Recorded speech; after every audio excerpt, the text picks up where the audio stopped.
Welcome. I'm Ken Newbler, your host, and today we are going to discuss Microsoft Build 5 Things You Need to Know, as suggested by our panel of experts from across Office 365 and Azure from Planet. For those not familiar with Build, it is a showcase for what Microsoft is doing for and with developers in the cloud, in its apps, across Windows and other Office 365 and Azure platforms. For additional background on Build, make sure you check out the resources at the end of the presentation. We've hand-selected them. Whether you're just getting started with low code or a seasoned developer, I'm sure you'll get something of great information out of today's session. With that said, joining me today and returning to You Already Own It is Jimmy Briggs, a developer from our Power Platform team, and he has over 15 years of experience spanning across every iteration of the platform from Microsoft Dynamics CRM 3.0 to what is currently branded as the Microsoft Power Platform. He has also authored the blog, Why Power Platform Governance is Mission Critical, so check that out. In addition to Jimmy Briggs, we have Joe Termine, who is the practice manager for our Azure development group and a CISSP security architect.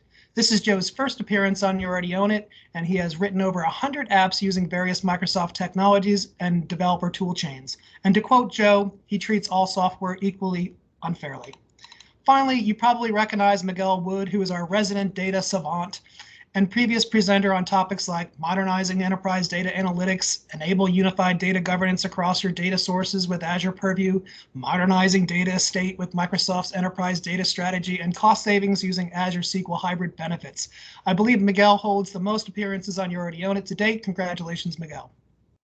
Welcome, gentlemen, and we are glad to have you here today to hear your thoughts on these build takeaways. Before we get started with today's discussion, let's quickly go over the agenda. We'll start with the new platform announcements called Microsoft Intelligent Data Platform, and then go into another platform announcement called Purview, which was released in April, but we wanted to make sure we covered it in today's session since it complements Microsoft Intelligent Data Platform. We'll also go over some other data news as well. Following the data announcements, we'll get into some Azure development updates. Following the developer updates, we'll move into the Power Platform updates and show a quick demo of Express Design, and I'm sure you're going to love to see that. Finally, we'll end with Microsoft Teams to get a glimpse of the future and see what the look and customizing of development is going on in Teams. Now let's do some housekeeping to get to know who's in our audience with a quick poll. Casey, can you launch the poll, please? So we're just looking to know who's with us today. Hopefully we got some developers in the audience, but I'm sure we've got some other folks. So if you could just take a quick second and submit what role you are in, that'd be great.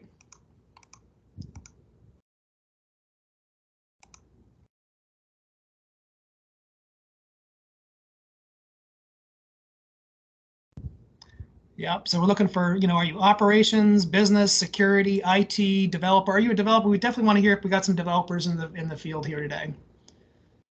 Awesome. So we got a bunch of results here.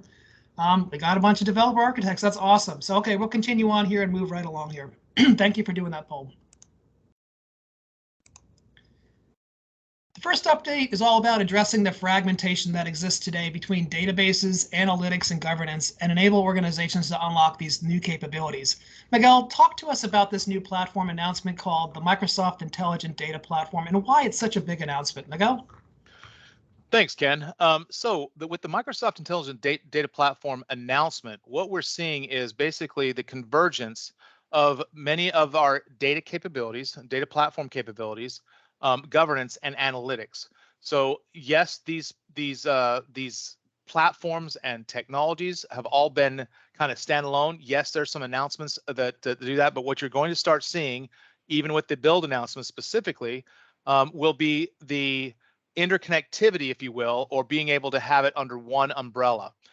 The idea is to make sure that wherever your data is in your entire data estate, that you're able to utilize it at the maximum capabilities, maximum efficiency with the data tools in the Azure cloud, as well as govern them and secure them and be able to utilize them to the biggest benefit of the organization. So you'll really kind of, if you take a look at it, it's basically integrating your database platform, analytics platform, and intelligence gathering platform, as well as your governance platform. And obviously the build announcements we see in that get more in the depth of the technology announcements will be critical. Yeah, I love this platform because it's really utilizing a lot of the stuff that was existing, but then putting them together and making them so much more integrated for more features and value. So that's really cool, Miguel. Thank you for that.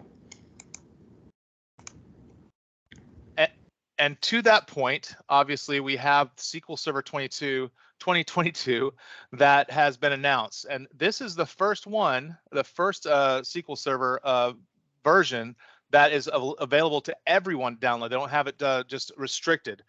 There are some very critical things here that are going to be very, very important, especially as we talk about this intelligence data platform and utilizing the capabilities within Azure with your SQL Server 2022, whether it be on-prem or anywhere else, wherever it resides, even in other public clouds, to basically utilize that to get the maximum benefit. And specifically, one of the first things I want to talk about is that first column that says link feature for Azure SQL Managed Instance. What that allows for you to do is to basically utilize Azure Managed Instance as a disaster recovery or business continuity direct link between SQL Server wherever it resides. On-prem here is well, I'll go ahead and say on-prem, even if it's in another data center or in another in an IaaS cloud, to basically allow for that capability of being able to utilize or fail over and or have business continuity across those pieces. This is different than solely availability groups or distributed availability groups that you had capabilities of that would have been more complex to configure. Very, very interesting piece. The second piece on SQL Server 22, and again, you're going to see with the SQL Server platform, is it's becoming much more, I don't want to say cloud aware because it has been cloud aware, but cloud integrated. Hence that whole integration within the intelligent data platform and that announcement that we have as far as a kind of that branding. It is not simply a brand. It is truly, they're actually doing integration pieces, components that work across that.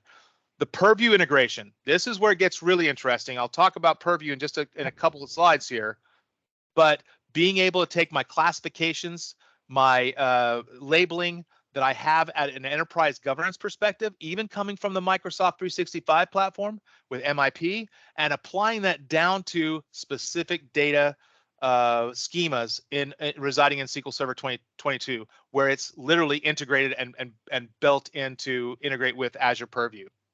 Sorry, with Microsoft Purview for data governance. You'll even notice that in build, what's kind of interesting is they still have the terminology of Azure Purview, even though that's been quote unquote rebranded as well. Awesome. There is the query intelligence and the query performance. If you'll notice, Microsoft continues to just continually to improve their performance on that querying and how much we can actually have up there as far as OLTP performance as a SQL engine. So it all starts with managed instances, right? If you are interested in learning more about managed instances and the cost savings, definitely check out Miguel's blog on that I mentioned. It's on our blog site. Yep. So moving into the second, so remember, if I talk about intelligent data platform as databases, analytics, and then governance, the analytics piece really focuses on Azure Synapse Analytics. That's not to say it's only that, because arguably even Power BI is part of that as well. Enterprise Power BI is part of that as well. So two things here, really, as far as updates on Azure Synapse Analytics. First is the Azure Synapse link for SQL. And what this allows for you to do is take your operational databases and literally bring that in and make them available to Azure Synapse for analytics working. Now, you'll know previously, if I wanted to do this, I had to have some major ETL and or ELT, and it would also impact your performance of your OLTP engine because I'm actually hitting that database engine. This link basically is where it's duplicating or replicating that information, that data, straight into Data Lake, and then doing the ingestion, releasing the load on your SQL engine, database engine, whatever that may be, by the way, and then allowing obviously for the Azure Analytics, Synapse Analytics to go ahead and do the analysis on that. Some really important things here. That means we have out of the box a way to get to near real-time analytics of your transactional databases. Yeah.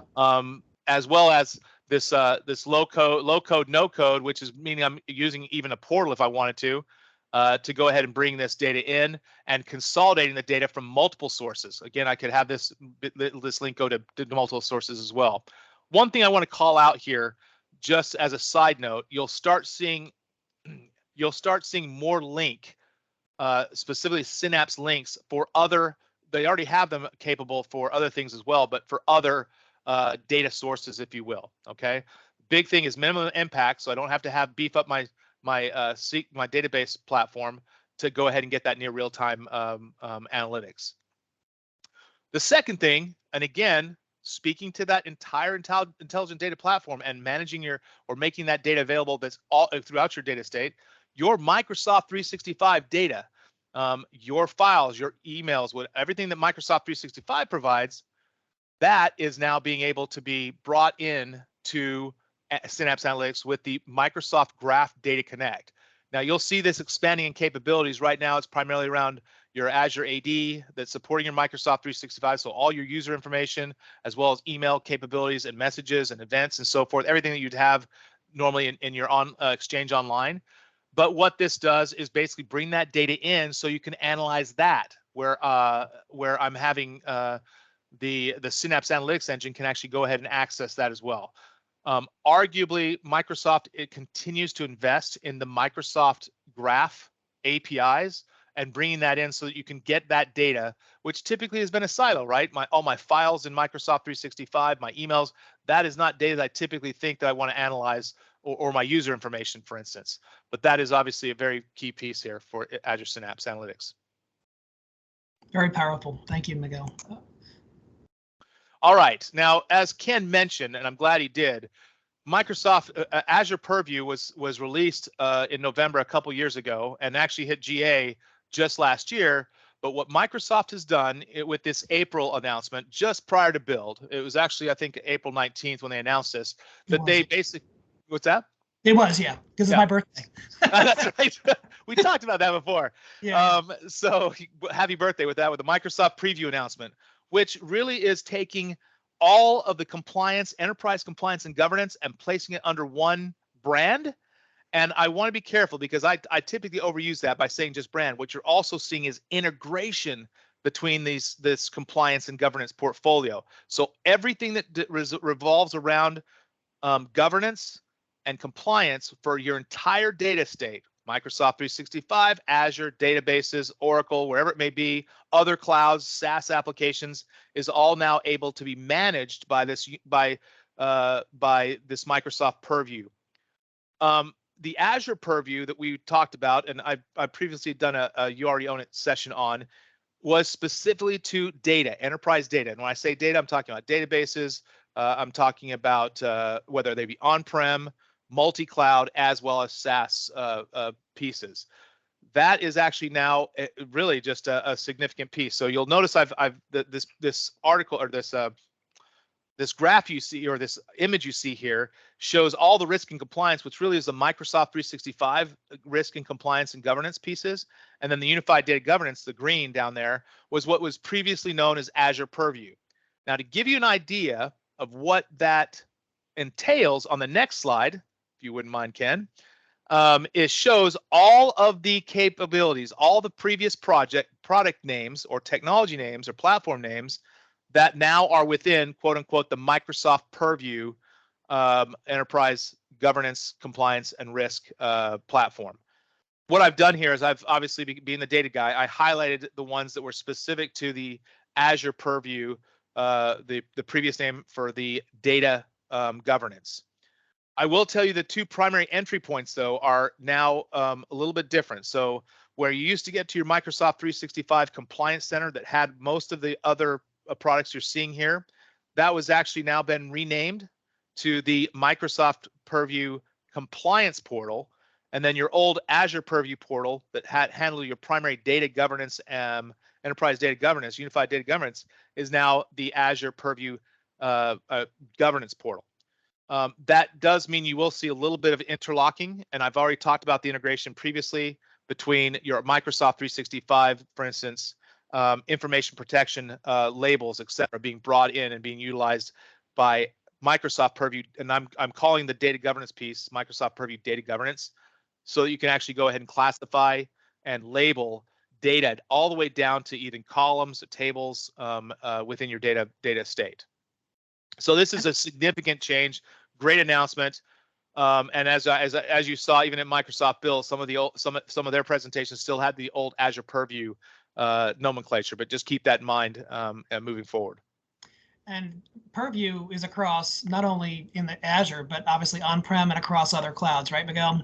Absolutely. When we talk about that, that's actually one of the key pieces about Microsoft Purview Data Governance. So I can connect to AWS, I can connect to GCP, I can connect to whatever they may be. And I've kind of brought this last slide to make sure everyone understands the Microsoft Purview Data Governance components that are there, and really it breaks down into data catalog, your data privacy, so data map, data assets, and then your lineage. So again, being able to see where my data is being used, wherever it may be coming from, is extremely beneficial, because we're still running across many clients that really have this data silo challenge where they have data everywhere. I don't know where it's being used. I don't know if it's being secured properly, how's it being classified, etc. So. Okay. And again, if you want to know more about Microsoft Purview and data governance, check out Miguel's, I think it was November blog. And we also have the recording of that You Already Own It session, so definitely check that out as well.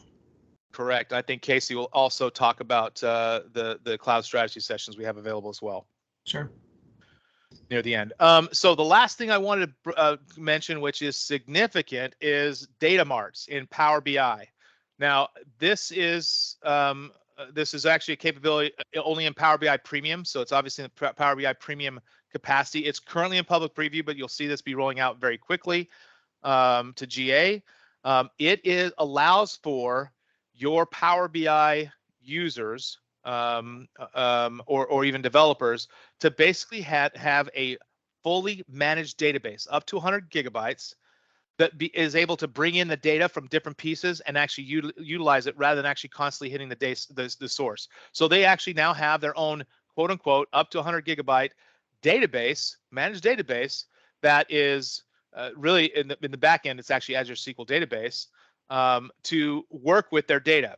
The graphic on the right-hand side, on the lower right-hand side, really kind of shows it. So you have multiple data sources, and then they can actually bring that into that's being brought into Azure Data Lake, and then your data mart becomes an additional layer for them to manage without actually interfering or redoing, if you will, that raw data portion. So the analysis doesn't have to happen every time I'm using that. Before, without this data mart, my data set, of course, could still do the manipulation and the analysis, but it was doing it every single time that I wanted to go ahead and do the dashboard or do a refresh. Last thing I want to be clear is when we're actually looking at this, there's really three scenarios that this is geared toward. This departmental self-service data, so you can have a departmental database that's actually pulling that, relational database analytics with Power BI, and basically end-to-end semantic tools. Again, this is the data mart features are 100% web-based. There's no other software required. It's a no-code experience. I mean, other than obviously you can build your, it's a visual SQL query editor for the ad hoc analysis. Automated performance tuning for that data mart. Support for SQL, and then not only obviously if it's native integration for Power BI, that exposes it to Microsoft Office and other Microsoft Analytics offerings as well. Keep in mind. Again, you have to have Power BI Premium, and that does include premium per user as well. So if you have premium per user, that would also be available. So if you want to try it out, Kick the Tires Premium per user would be a great place to try that out. Correct. Yep. Awesome. Miguel, thank you so much for your time. If you got questions for Miguel, please put them in the chat window, and we'll move on. Our next topics, we're going to go into software developer updates with Joe Termine. Joe tells us what's new and trending from Microsoft regarding software development. Joe? It is, as always, an exciting world at Microsoft for software developers, and Build 2022 was no exception. So what I'm going to start by talking about a little bit is, before I get into the specifics of the Azure DevBox and F5's arrival, F5 Nginx's arrival on Azure, I'd like to talk a little bit about software developers and how they work. For those of you who might not write software daily, I think the first thing I'd say about software developers from my experience is that software developers as a group are a tough bunch of people to please. And they are also finding it harder these days to write software in a workplace. And there are a lot of reasons why it's getting harder and harder to write software at work. And one of the primary reasons is that workplaces as a whole over the last couple of years have become much more risk averse. While the software tools that they are working with, the developer works with, have become increasingly risky, of unknown provenance and also of unknown capability when it's introduced into the developer environment. So two of these things here with Azure DevBox is to sort of make life a little bit better for software developers who are working on Azure Cloud, but also to make managing the security profile of those software developers a little bit easier on the organizations that might be overseeing these developers' work.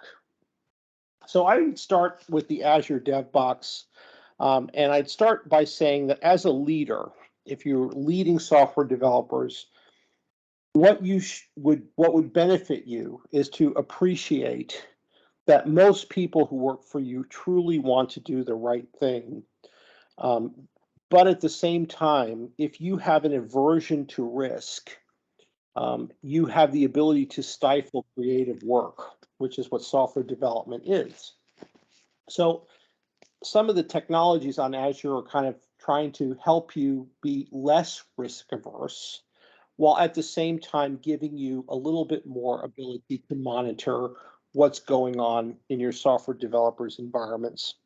So starting with the Azure DevBox, what an Azure DevBox is, it is a cluster of Windows workstations built on the Azure Virtual Desktop platform that are designed to be more friendly for software developers. So what that means is a software developer can create an image of what their developer workstation might be, keep that image maintained in their code repository, pre-configure it, and start up virtual machines that reflect that image. And what this might do for them is it gives those software developers a high quality place to do work in the cloud. So often a virtual machine is more powerful than the computer that you might have sitting on your workstation at your desk. Often a developer machine has different qualities and super configuration for the tooling that's used. So you can pre-configure these things and it's going to be more germane to what you're working with. Software developers also often need more than one workstation for different reasons.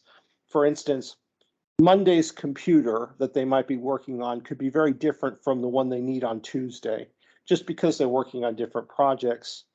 And if you're working with third-party consultants who are working on multiple clients' projects simultaneously with yours, being able to keep the code that one customer might have separate from your code is a really critical information security objective for you. You don't want to be commingling other people's problems in your network.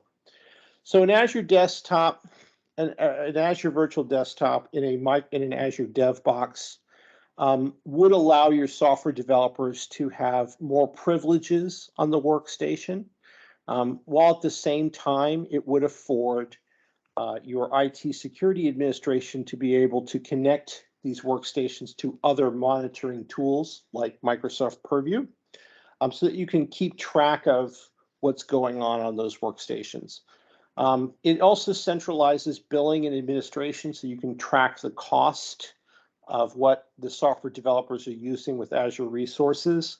And it gives you a native connection to the workstation that the person might be writing code on to the Azure resource that they are coding against, which is always helpful because it helps you catch problems with the code earlier in the software development lifecycle. So lots of really exciting things with the Azure DevBox. And if for some reason you were in a setup where you might not be able to use the Azure DevBox because you might be in GCC, there are other Azure technologies that can do the same thing for you with some good Azure scripts and workstation images. So really cool stuff with the DevBox to help make the software developer workstation a bit less vulnerable to security problems and a bit more productive. Now, on our second topic, which is the next slide, is F5. So introduces that F5 Nginx. Nginx is a widely used reverse proxy server, very popular in the Linux community that handles multiple things. F5 acquired Nginx a few years ago, and it turned it into a commercial product with plenty of additional services. I won't go into the specifics of what a good Nginx server can do for you or why one would want to use reverse proxies. There's a lot of documentation on that, except to say that as a software developer, if you're working with your reverse proxy natively, you will start finding that you don't have to write as much code when you're dealing with network traffic coming into your service. It's a huge boon for you if you can actually work next to the reverse proxy you will deploy in production.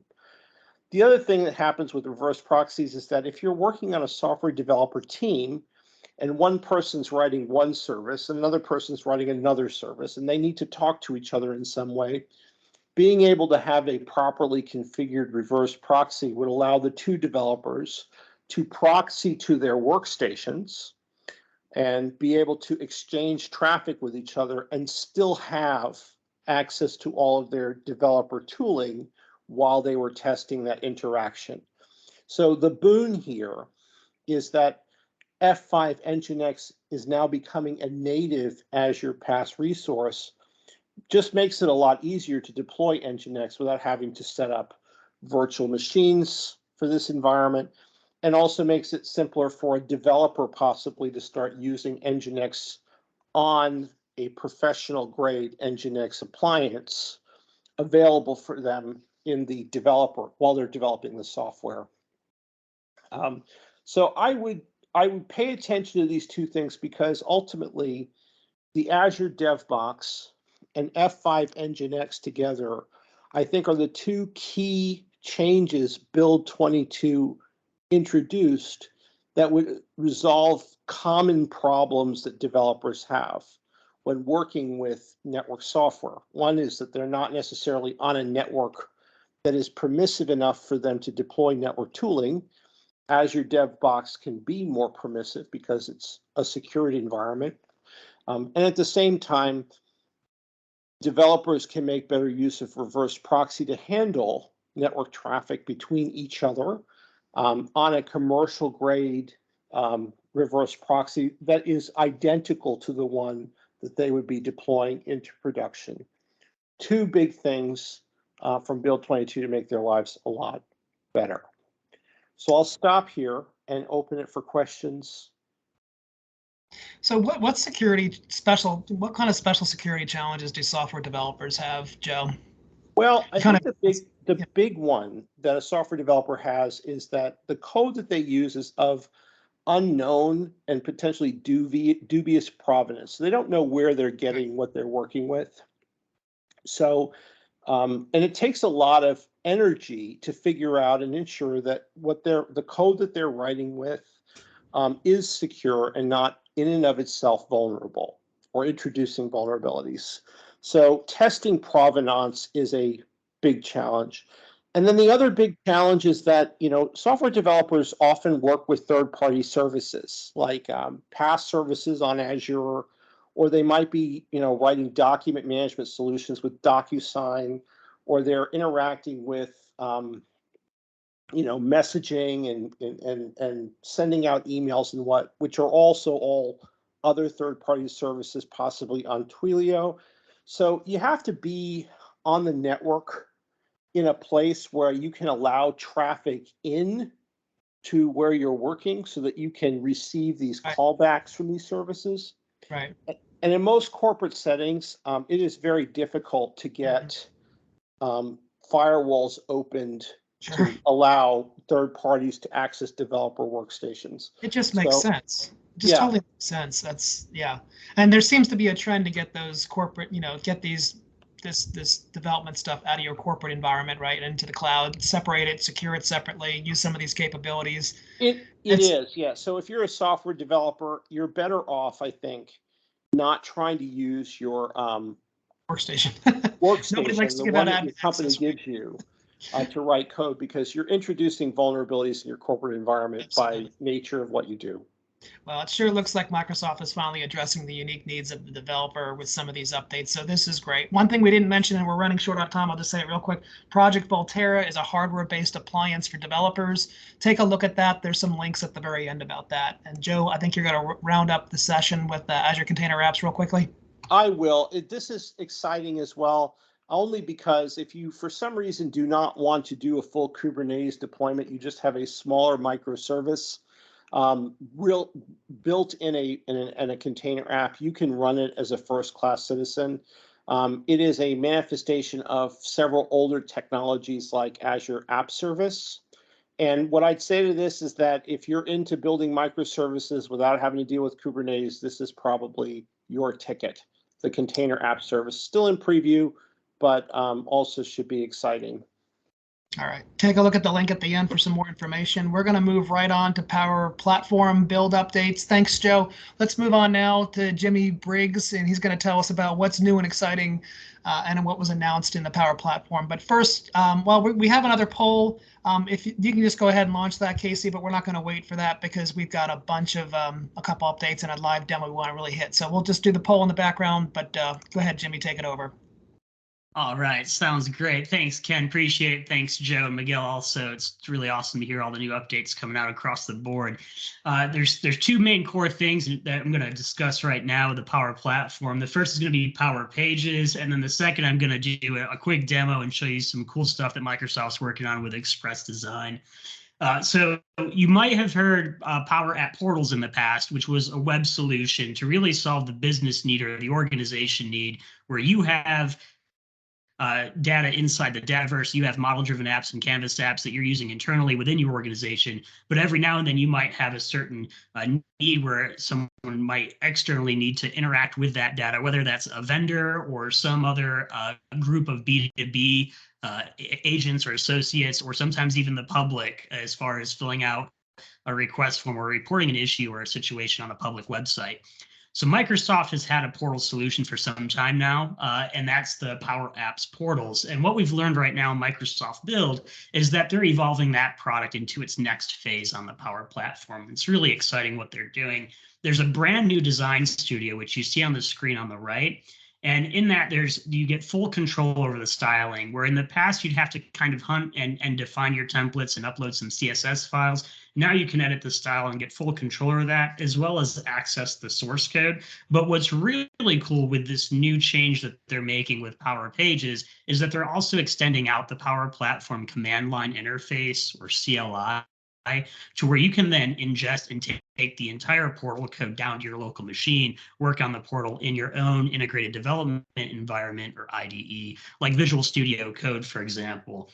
And why that's a really cool feature for people that might be working on a public solution for their Dataverse or their model-driven and Canvas apps is that with the portal code locally, you can then leverage existing extensions. So in Visual Studio Code, you might have, and I actually have this installed in my machine, is a liquid template helper that kind of does a lot of the scripting for the liquid templates, which is the code that's used to handle some of the more complex pages that you might need to build with a portal solution for your Power Platform. Additionally to that, you can stylize the CSS right there locally on your machine as well. And it's not limited to just Visual Studio Code. Because it's a command line interface, you can take down the whole code and use any editor that you'd like and then sync that back up. So even if you have some kind of freaks or weirdos on the team that like Vim a lot, those people can be happy too, that you could actually just use that to edit the code as well. The other really cool thing with Pages is that you can create components directly in the new editor. And so in the past, you might not have this history or use Power Apps before the Power App Portal product. But what happens today in Power App Portals is if you go into the studio and you need to build out something new, a new entity, a new relationship, a new view, maybe there's some new fields that need to be created. Typically, what you have to do is then also go to the solution manager and create those components in the correct environment and then come back to the studio and refresh. So you're doing this back and forth game. And I myself has had problems in the past where maybe I wasn't in the right environment in the solution manager and I build out 2 or 3 entities, a bunch of relationships, a couple of forms. And then I look over and I'm like, why aren't these here in the design studio? And then I realize, oh, I was in a different developer sandbox. So that pain point and that situation is alleviated with the new change that they're rolling out in the new editor for Power Pages. So it looks like it's more than just a rebranding. It looks like you can certainly do lots of customization. What if I've already started in Power Portals? Is that work have to be redone, or what's the situation there? No.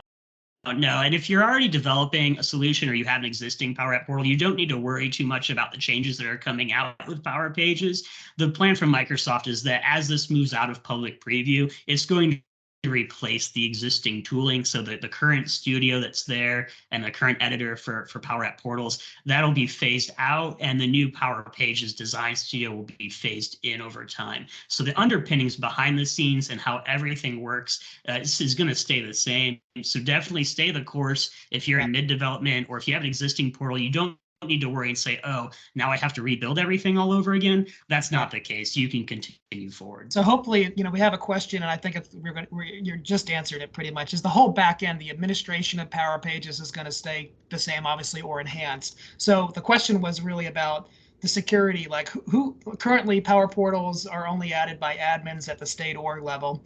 With Power Pages, is any user going to be able to create their own Power Pages, or is it still adhering to the administration capabilities of the past? Yeah, I assume it's the past. Correct. Yeah. For now, from what we know for now, it's staying as how it is in the past. And you still have the portal manager. So the design studio is new, but you're still going to manage the portal in the similar way as you do today with Pages. Yep. And if you get out there in the blogosphere and you're looking for more information, the key terminology and the key difference between the two, because they're both living together now under the Power Platform, is Pages versus Portals. So those are the two terms. If you're interested in more stuff on Pages, look for that, and just be mindful when you're out reading things of which product you're actually reading about. It's going to be a little bit confusing during the switch over until it's fully done. So great question there. Always worried about security. Let's move on because I want to make sure we have time to do the demo right now of Express Design, and I'll let you go through the slide and then you can take over the screen. Yeah, absolutely. So, and while we go through the slide, I'll give you the scenario too, a little bit that I have built for our demo today. But yeah, so Express Design is really exciting. And I was reading about it at first, and we wrote the blog. It's mentioned in the blog for sure. And so I was like, oh, that's kind of neat. That seems like a cool feature. What Express Design does is it uses cognitive services behind the scenes, and it allows you to take an image or a mock-up, like literally the back of a napkin. You could draw out your idea for an app. And then in a matter of minutes, the new Power Platform Express Design can ingest that image and convert it directly right into a fully functioning application. There's also a third-party tool called Figma that you can use collaboratively among teams. You might already have experience with Figma. If you build an application with multiple screens, maybe there's some advanced settings and some more compelling application than just a mock-up of a form, it can ingest those designs and automatically build the application for you as well. And when I say automatically build, I don't just mean the buttons and the fields, but it'll go through behind the scenes and build out the tables and the structures in the Dataverse as well. Cool. So, and we're going to see that right now, not the Figma side, but we do have the mock-up. And so I can go ahead and start to share my screen and we can get started with the demo. Let me pull this up here. All right, cool. And now, this, then you had an initial problem of the file size too big, right? In case anybody tries to do this on their own. Yeah. My first photo was like a high-res photo. I think it was like 11 megs or something like that. I can't remember it off the top of my head, but I did downscale it. Actually, I just sent it to myself in Outlook. So I just use Outlook on my phone, and Outlook will usually prompt you to say, hey, do you want to send the full-size image? I was like, no, send the small-size image. And that was the easiest fix. So if you do get in that situation, just send yourself an email and choose it to downscale the image. It works great. So it's a quick workaround to handle, but I did have some interesting issues when I was trying to use really large photos, like from the iPhone for sure. So I drew this. This is a service request form. This is my kitchen counter also. But I drew this up really quickly, and my hypothetical scenario in my mind is this. So let's just say I'm in an organization. I come back from vacation on a Monday, and I walk in, and there's an urgent situation going on. Our field technicians that go out and service equipment across the country, their application that they used to use to enter in the ticket information before they'd send out a more advanced technician to do the repair, that application is down for some reason. Whether somebody broke something behind the scenes of how that worked, or there was an update that went out, or that application was just legacy and needed to go away anyway, I don't know. But I came into work, and now I've got this problem that I have to deal with right away. So we get into a conference room, and this might be on the whiteboard. This might be on a piece of paper like I drew it here. But this is that design. Okay, what were we capturing? What's critical? What do we need to get out there to the team so they can keep going about their day until we can get something more robust in place? This is what I had, and this is what I drew up. So that's the scenario that we're walking through. And so in the solution manager for the Power Platform, I'm in our demo environment here. You'll see this new image preview section, this button that says call out to action. This is right from the home screen. So if I click the image preview, this will pop up and give some guidance over what the image should look like if you're going to go about that. I'm just going to hit next. You'll come into this simple form to fill out. So today, I'll just say you already own it demo express design. Give this application a name. So maybe this would be like service request form really quick. And then I'm going to upload my own image. So I'm going to go grab that photo that you saw a moment ago and choose that. Now you'll notice it automatically went to phone here. And this is just based off of how quickly it analyzed that image. It's like, oh, this probably looks like it should be a phone app. And that's exactly what I wanted. I'm going to go ahead and click next. And what's going to happen now is it's going to analyze the components, and you'll see that it picked out all of the text, and it also figured out what it probably wanted for fields. Now it missed one here, so I need to add a text. So let me just go here and do text input. Now I have a text field. This is a date field. So maybe I'll just click this really quick. I actually want date. So let me see here. Here's a date picker. I got that. All right. Now we'll see this kind of updates with that new field here. Yeah. Now I'm ready to go. Okay. So I've got that in place. Good to go. I'm going to hit next. Yeah, I want a new table in the Dataverse. Let's do that because I'm not going to attach to an existing database, but maybe I had a SharePoint list for this app that I already had. In that situation, I could skip this step.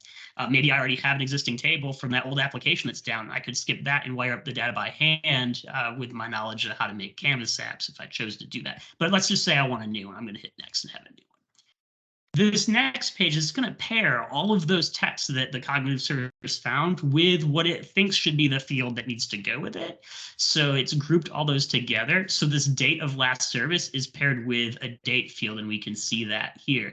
Another cool thing, and I wasn't expecting this to happen, but my scribbly address here, where I forgot how to spell address, it caught that. So it's actually spelled correctly over here, and it didn't put any weird characters or anything. That looks pretty good.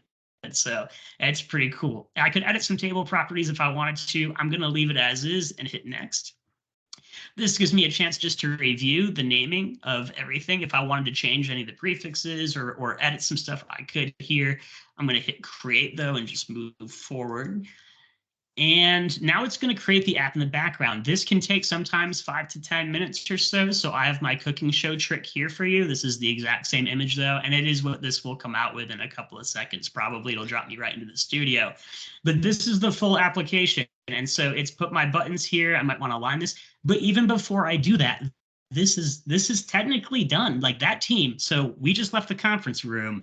I need to get something on everybody's hands right now. I could publish this application right here, save it, share it out to the field. I'd have to add the permissions for those users to access the table, but they could hit the ground running right now and get back to work while I capitalize the letter E, make these buttons nicer, put this up at the top, give it a better header, then I could publish and it would update in real time while they're working. So maybe 5 minutes out, they got it in their hand, they're ready to go. We no longer have a problem. And by the end of the day, this could be stylized and start to turn into a fully functioning application that now replaces that old system that I was going to have to replace anyway. And I'm done. Like literally through this demo, we have just built an app that is going to solve that business need. That is incredible. Just incredible. And reading it, I didn't get the same like experiences when I actually did it. And that's why like Ken and I were talking about it. I'm like, dude, we have to demo it because you got to see it to really, you know, experience it. It's really awesome. I do have one more thing to show, and that's just Figma is a third-party solution. So if I needed to build, let's say instead of my scenario was for an emergency or an urgent situation, but let's say like we're going to spend 2 or 3 weeks and really design a more robust application with multiple screens. And there's going to maybe be some spots where they have images. There's going to be 3 or 4 different areas of the application and maybe an administrative screen for a different tier of user in the application. I might use a tool like Figma, which is just a prototyping tool that throughout the industry that we've had for years, where you can use UI components and kind of build what the UI will look like. You can do that with Figma and ingest those more complicated applications and get the same result of what you just saw here with the drawing. But there is an additional price and it's a third-party product. So we've got this on the screen just so that way you can see some of it. And the Figma website can walk you through more of that and explain that more. Very good. And the only bad news about this, of course, is it's not available in GCC. And we want to thank Tim for checking this out for us. It just wasn't there yet. We don't have a time frame yet, but hopefully it'll be, you know, who knows when, but hopefully it'll be sooner than later. But we did check. It's definitely not at the GCC tenant yet. And we don't have a turnaround time on that yet as of right now. Yeah, and they've been really good, I think even faster than in the past at moving things, especially with Power Automate connectors and stuff over. So I'm sure it's going to come soon. We just, like Ken said, we don't have an exact date or more information specifically on that yet. Well, that was awesome, Jimmy. I really appreciate that. Very, very cool. Let's move on.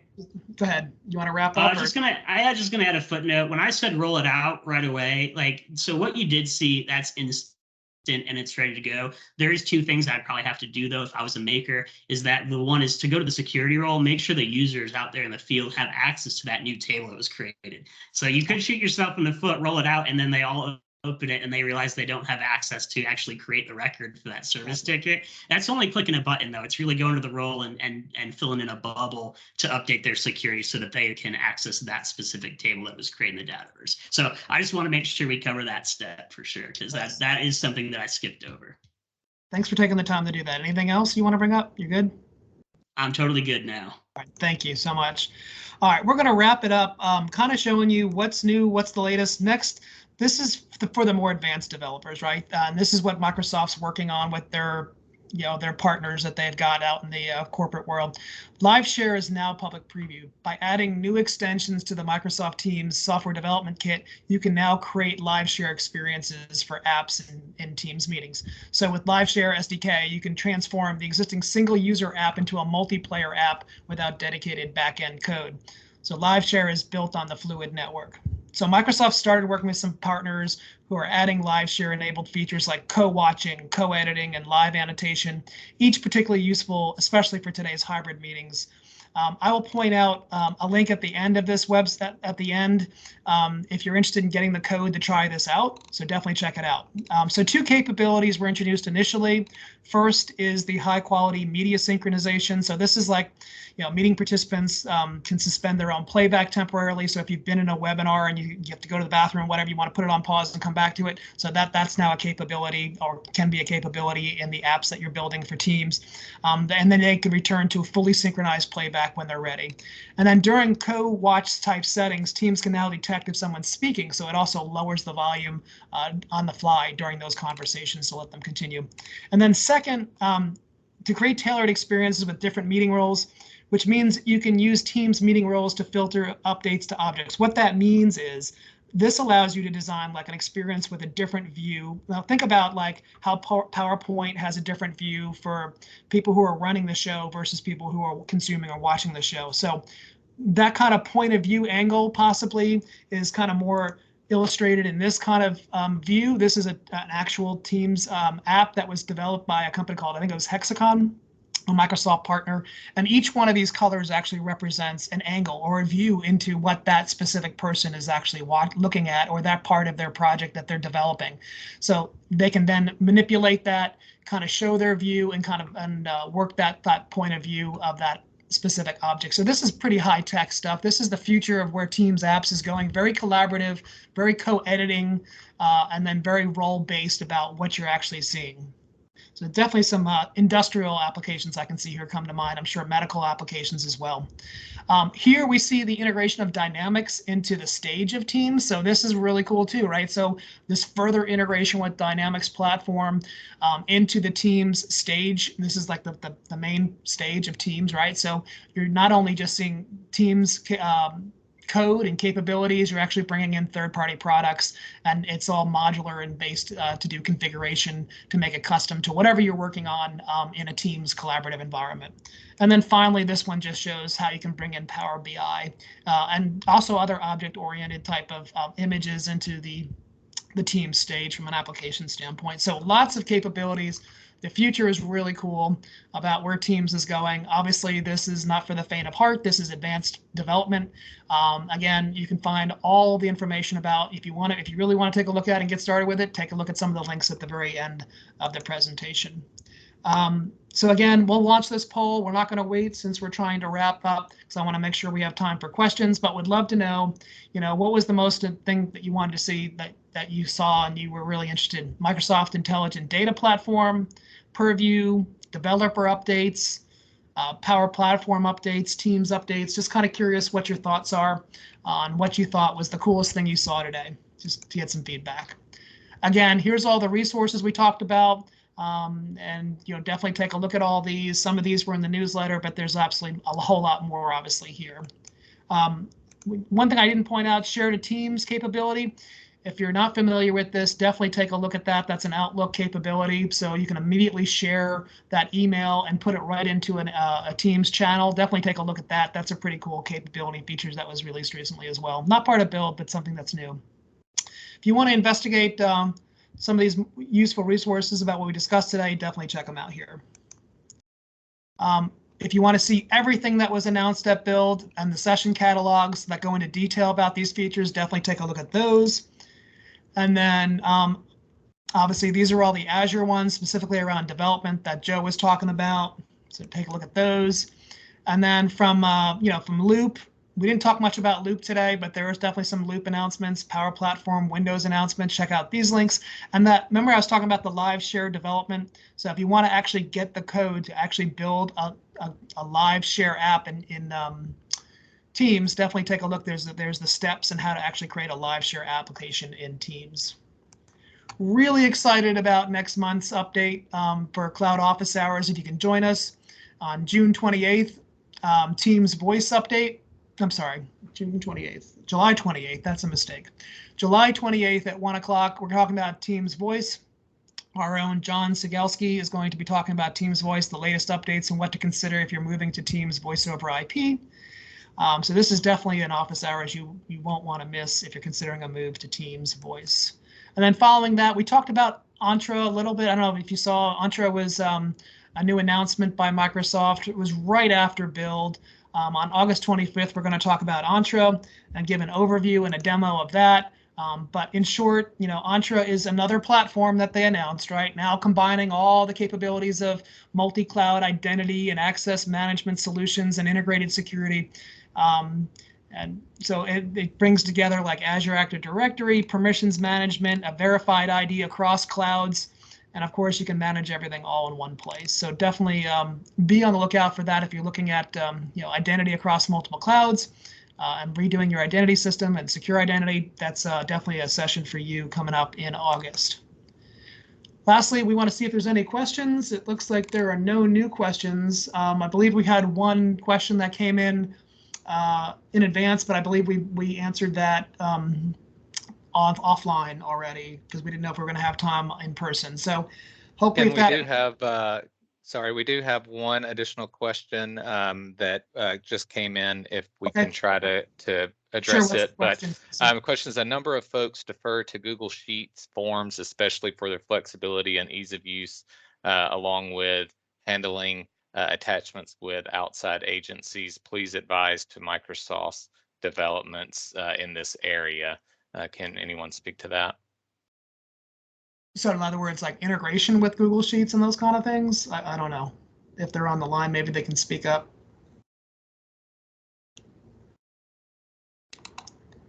I mean, go ahead, Jimmy. Yeah, off the top of my head, I'm pretty sure there's some connectors in Power Automate that connect to Google Drive. If not, there's ways to do custom connectors where you can interact with that. If you're looking for an alternative, then with Microsoft, I mean, we have the Excel, product that does similar stuff, as well as Microsoft Forms. So I think either way, it should be covered pretty well. My go-to would either be to leverage something like Azure Logic Apps or Power Automate, very similar products, just depending on which one you're more familiar with, and look for connectors in that space to start to integrate those into the system or the ecosystem. Yeah. Thanks, Jimmy. If Jimmy wasn't able to answer your question fully, since we're out of time, please let us know via email at YouAlreadyOwnIt at go-planet.com, and we'll be happy to explore it further with you. With that, as always, if you want any follow-ups on today's sessions, or if you have questions, feel free to reach out to us at any time. Thanks for joining us today. We hope you found this very useful. See you next month.